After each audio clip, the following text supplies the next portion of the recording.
Tokyo's been patiently waiting for her daddy. Daddy? He's been away and on a business trip for 8 days. Who is it? But then she nearly did not recognize him at first. Lol. Who is it? Hala!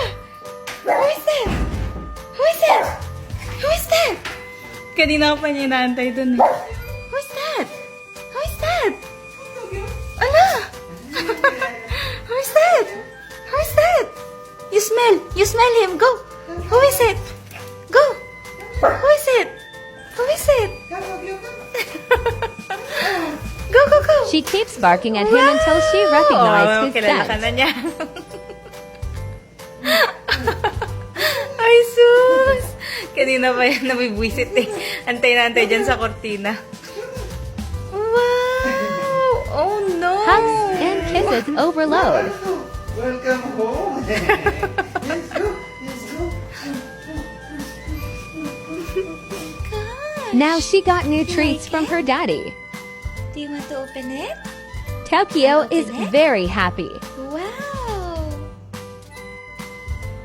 Okay. Of course, she has to try it right away. Okay, Tokyo. Ready, set. Wait. Taste. Taste. Good taste. Good taste. Good job. Tokyo loves eating her treats in her special rug.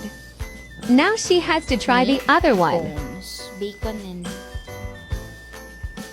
something. Beef. Oh. Okay. Wow. I think she loves it too. Wow. Oh. Thank you, Daddy.